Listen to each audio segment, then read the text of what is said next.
Homage to the Triple Gem. So hello everybody, this is Bhante Joe here, and I'm just here at Nikapitya Ranya, and we've been doing a kuti search in the forest around the Welawai area, which has been really nice. Some very beautiful forests around. And so was asked a question maybe about a month and a half ago or so, month and a half ago, something like this, about an experience that can happen to different people, which is that they're practicing kind of like a concentration type topic, and they reach a point where they just basically see things arising and passing away. So the question was what to do after that, what to do next after that kind of experience arises. So one of the things that's important to know is that these kind of experiences can mean different things for different people. And the English language is somewhat limited in that, there's certain words that we can use to express concepts, but the nuance, the amount of nuance that can happen in the mind is difficult to express using all the different words that we have in English. So for one person, what it means to see things arising and passing away is different than what it means for another person. Generally, that kind of thing could happen to a person when their mind becomes very calm. So there's quite a lot of descriptions of this. It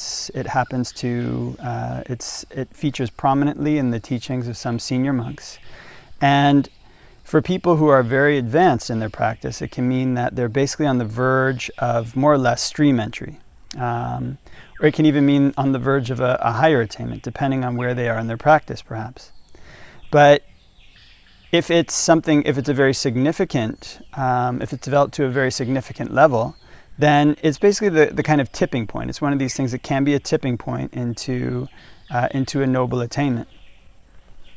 But the thing is that this kind of experience can mean different things for different people. It's not just because one sees things arising and passing away that one has reached this penultimate level in one's meditation. So another important thing to know is that not everybody will have that experience.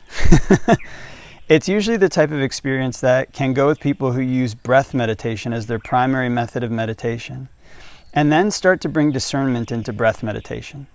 So for a person who's been using breath meditation and their mind's growing calm, maybe even they're getting feelings of calm, feelings of joy, feelings of rapture, whatever it might be, and their mind becomes very still. If their mind becomes still, they may see things arising and passing away. But there can be a difference between somebody who's cultivated this kind of stillness and sees things arising and passing away versus a person who's been cultivating discernment and dispassion in addition to this kind of stillness.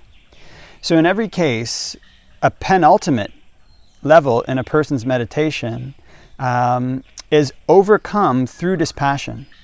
It's overcome through a desire to go completely beyond the world. So quite often there's some very serious, I've met very serious lay people practicing meditation, and obviously there's many very serious monks practicing meditation. And one of the things that you tend to find, monks have a structure that's been given to them by the Buddha. And so within that structure, there's a lot less opportunity for things to grab a person. It's like, imagine walking through an open field and, there's, not much that's going to hook your clothing and hold you back versus walking through a patch of thorns. There's many things that could grab your clothing and pull you back. Although you want to go forward, it can grab your clothing and pull you back and rip you and tear you. So for a person living a lay life, there's many different things that can kind of snare them and prevent them from moving forward in their meditation. And one of the things that you tend to find when some people go on long retreats and they put forth really serious effort, putting forth 10 hours a day or more of meditation, perhaps, really trying really hard to be in the present moment and doing these things really, really sincerely. And this, of course, is excellent. And they may get some good results in their meditation, usually on their earlier retreats, not always so much on their subsequent retreats. There's reasons for that as well. But they might get these kind of good results in their meditation. and then feel, well, I've got this kind of good result. My mind has become calm. I've seen things rising and passing away. What's the next step? Like, how come I can't go beyond this particular point? One of the things that sometimes happens to very serious meditators who are lay people is that they have ideas about what they want to do with their life when the retreat is done, or what they want to do with their life in general in the future. And these ideas that they have about what they want to do with their life often involve things that are quite strong attachments. It's like, well, they might have a thought like, well, I want to be a stream mentor. I want to, go beyond the whole world, but I don't want to give up my job.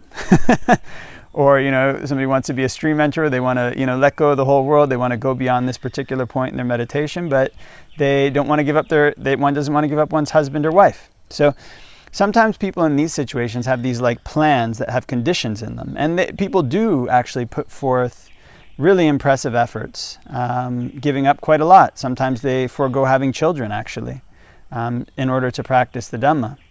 But then that's something that they do, but then they'll make conditions like, okay, well, we're going to do this for 15 years. After 15 years, we should be stream mentors if we practice really hard.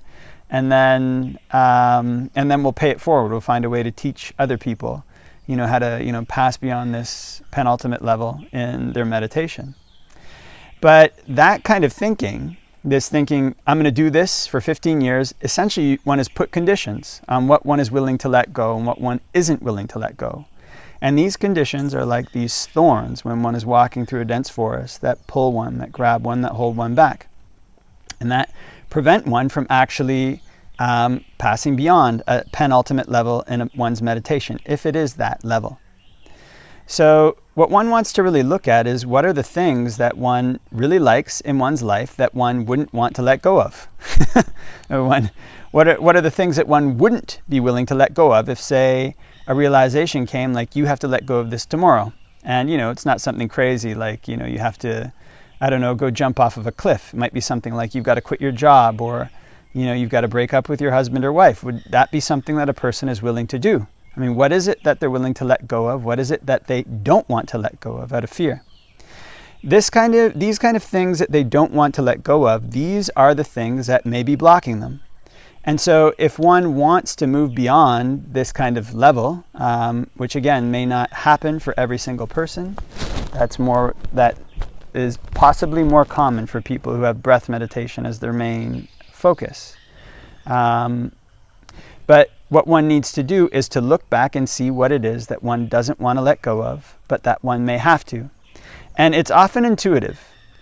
What can happen is that on these retreats, or whatever it is one's doing, one is moving forward, practicing meditation, and a realization will come, I need to let go of this. This is something I need to let go of. But people get afraid of these things, and they cover it up. And it's kind of, well, maybe I don't need to let go of that. And that intuition will disappear almost as if it was never there. Sometimes only to re-arise maybe like 10 years later. It's like a person who gets dunked under the water in like a very swiftly flowing stream, and in the stream they're getting bashed against these rocks and whatever else it is, and then every now and then their head comes up above the water and they look around. And if they don't make a beeline for the shore to try to get out, they get sucked back under again, only to be banged up against more rocks. So when a person ignores these intuitions about the things that they should renounce, what they need to do in their practice to move forward, then that's what can happen. One can be blocked. Although one wants to put forth effort to go forward, one just can't do it. There's some kind of blockage in one's meditation. And the blockage is that one is attached to these things. One doesn't want to let these things go. So all the time, basically, the Buddhist path is one of renunciation. One develops things in order to let go of things that are lower. It's a trade-off. One trades a lesser happiness for a higher happiness. And this trade-off is always something worth doing, but it's almost always something that can be frightening. It could potentially be scary to let go of the safety that one's built up with one's job or one's house, potentially. But to move beyond, to develop dispassion for, say, the entire world is something very difficult, actually. It's something that requires an enormous amount of dedication and an enormous amount of desire. So there's these two qualities that go into the kind of almost every story that one will hear about a person who makes a significant breakthrough in their meditation. One of these qualities is called samvega, which means terror. People are just terrified and afraid of being in samsara any longer. And another one is chanda. Chanda is this desire. It's kind of this desire that can grow quite strong. Like I want to get out. So it's like the carrot and the stick. And these two things, this chanda and samvega, they basically have to grow until one desires finding the answer to the question that one wants more than life. One is willing to die for it. One actually doesn't necessarily even care about living. It's kind of, without this answer, it's just, doesn't really have that much meaning. So the Buddha is actually the archetype for this. And he is the leader of the sasana, and his life in itself was a teaching, was an instruction. And we can see that he was striving, he was looking, and he wasn't willing to give up his quest to the point where he just kept hitting all these dead ends. And he made a vow that he would sit down, and if he didn't attain Nibbana, then he would die right there. So in other words, his quest had reached a point where the Buddha is an exceptional individual, obviously. Nobody's going to top him. But the same principles apply to everybody, basically, is that this desire has to be there that's greater than one's desire for life. And also this kind of fear of being trapped in this endless cycle, this fear of suffering. These two things. So this chanda and this samvega, they grow when one actually makes efforts to eliminate one's defilements. So sometimes one might think that one has these really tiny defilements that don't really matter, and one can just kind of ignore them. But what one tends to find is that as one goes through one's life and tries to eliminate these defilements, they connect up with other defilements. It's like when I was a little kid, I used to like to dig rocks out of the soil, and sometimes you'd start with this tip of a rock. And you dig down, and it was actually this humongous rock. It wasn't just this tiny rock. And so the big things that are holding us back can have little tips, like the tip of an iceberg. So what one wants to be focusing on is not so much what kind of meditation experience one is having, but what are one's unwholesome qualities, what are one's wholesome qualities, and trying to develop the wholesome ones, eliminate the unwholesome ones. And in this way, samvega and chanda can grow. Because what one tends to see over and over again is that the things that one is holding on to are almost always connected to some type of suffering. There's just always this connection. There's not like some kind of pure thing that is without suffering that one is grabbing onto. Whatever it is that one's grabbing onto looking for happiness is something that's unstable. It's not something stable. And there's actually many causal principles that can go into this. Whatever way one investigates these things, one doesn't find the stability or the happiness that one is looking for. And so actually, nothing in the world is really worthy of being clung to. It's all going to turn at some point into unhappiness. It's all a danger. It's all, it's all something that is just really not worth relishing. So the Buddha gives this example of a murderer who comes close to a person and insinuates like they're their friend. And they become very friendly, and that person thinks, oh, this is my friend. And then when that person's guard is let down, when their head is turned, the murderer comes and stabs them to death or murders them. And so the Buddha says, what do you think, bhikkhus? Was that murderer always a foe, or was he a friend before and then a foe? And the bhikkhus say, he was not always a friend. He was always a foe, basically. He always had the intention to murder. It wasn't something that was new. And the Buddha says in the same way, this form, feeling, perception, mental formations, and consciousness, these things are always murderous form, murderous feeling, murderous perception, murderous sankharas, or conditioned things, fabrications, mental formations, and murderous consciousness. They're always something that will turn on one. In other words, the whole world is always something that will turn on one. So no matter which way one investigates this, no matter which direction one tackles it from, whether it's through the breath or through any other topic, there's the ways in which these things develop, samvega and chanda can develop, are very different for different people, very different terrain. But the end of it, the thing that gets a person past this penultimate state, is disenchantment. There's this kind of samvega, this disenchantment and desire. There's kind of a desire that will let one step beyond death, a step beyond life. They're the same thing. And kind of one has to cross over life to cross over death. So just because a person has had this experience where they see things arising and passing away, it's not necessarily significant. I asked a lady one time, she told me she had this experience where she saw these things like arising and passing away. And kind of tell she was thinking it was like something really special and wanting me to confirm it was something, and wanting me to tell her that it was something really special. And I said, well, I don't know what it means. I said, what are your bad qualities? And I asked her what her bad qualities were, and she couldn't tell me. And then she said, well, I've reached this point. What should I do next time I see you? And I said, well, next time you see me, tell me what your bad qualities are. And the next time I saw her, she didn't tell me. So if we want to develop the capacity to step beyond these penultimate points in our practice, we have to know what our bad qualities are. We have to know what our good qualities are, because these bad qualities, when we try to eliminate them, we see how large they are, and we see how they connect with the things that we like. And we see how all this suffering is connected to something we like. We see how everything is a danger. Whatever it is that's conditioned is not worth hanging on to. It's not worth maintaining.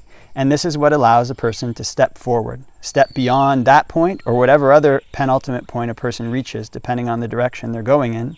And that is the realization that's given in the canon, that whatever it is that's subject to origination is subject to cessation. And it's what allows a person, and when it steps over, that's the kind of thing that can come up.